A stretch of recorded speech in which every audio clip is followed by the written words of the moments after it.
Kyankwanza awedde President Museveni omulaba bwali mu kutambula Sophia agenda kuterawo aka video nga President Museveni ali mu kutambula n'aba NRM. Ebyo nno birungi baganda bange, gwe wenna alina ekintu ky'oyagala okukola, you have to plan for it.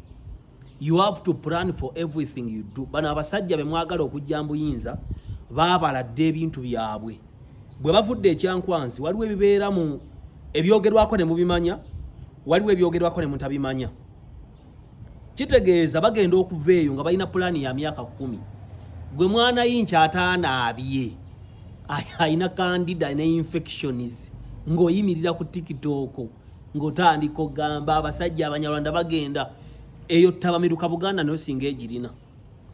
Naye kikwewunyisa nti abaka bonna abaava mu Buganda beeyuza bana abamu bali mu NRM, abalimu bali mu DP, abalimu bali mu NOPO, beevumye bonna tebakyali alina makulu. N'olwekyo Mama Babaranda yabaddeyo. Mama Babaranda twamulabye, she has performed well. Mchala wa mpisa, mukwano gwaffe gwe bayita Didane Mubangizi naye yabaddeyo. Didane Mubangizi webale nawuliddeko nti ono omusajja amuvuganya gwe yawangula mbu yate yazzeeyo mu kkooti. Bannange omuganda agamba nti weefunugula ng'ezzimu essolo eggumba toyina kyogenda kukola, ebyo biveeko gundi gwe. Naye kyenjagala obbagamba nti abavubuka abato mutunuulira abantu abali mu NRM engeri gye bakola emirimu gyabwe, naddala leader waabwe President Museveni ne Jerome Hozikaine Rugaba. President Museveni akulaga nti olunaku lwe lwonna abeera akola, but surprising laboola mbeera ku masimu. Tewali sikiru yanjawulo gimwongera ku bulamu bwammwe. Obula kasitoli atuula ng'afuna essimu ye ng'aseereza ng'alaba ebintu ebifa ku bantu abalala, neggwe mubuuze ye ebibyo ebifa ku bulamu bwe biki? Tafaayo. Alinda lwana afumbirwa, alinda lwana afa, alinda lwana akuula, alinda lwana afuna omusajja omugagga amusibireko amukwana amutwala emuyenga oba ekkololo. Ebyo nno bya bulimba.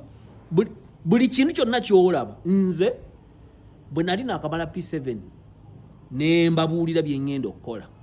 Era nze neebaza Katonda omulimu gwe nasooka okukola gwe nasaba era gwe nayagala ne program gye nasooka okukolamu yeeyo. Nze ntambulira bulamu bwakyo, obula nze si papa because byenjagala byentambuliramu. Bwe natuuka okuwasa n'obudde bwe ngenda okuwasa mbumanyi. I know ate ondaba bwoti bwe nti bwe mbadde ndabika emyaka gyonna sikaddiwa sibera naye birevu kwe biri nsala bisale. N'olwekyo Didane Mubangizi weebale nnyo.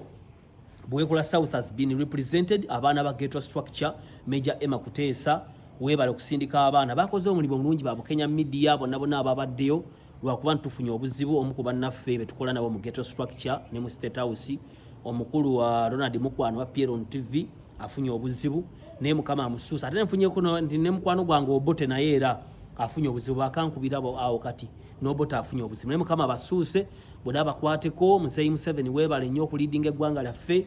Nze nja kwebaza ku lwa Buganda.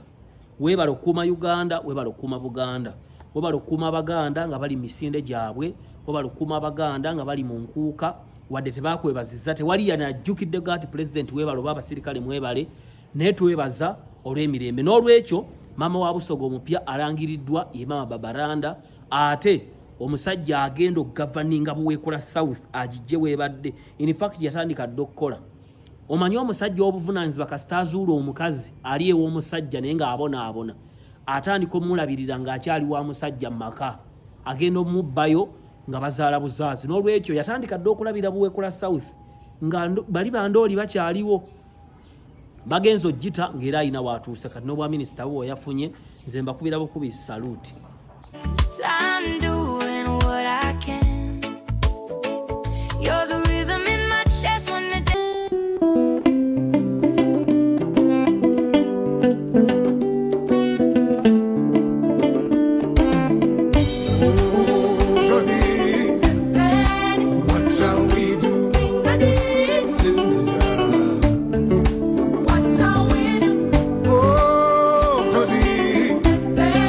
What shall we do?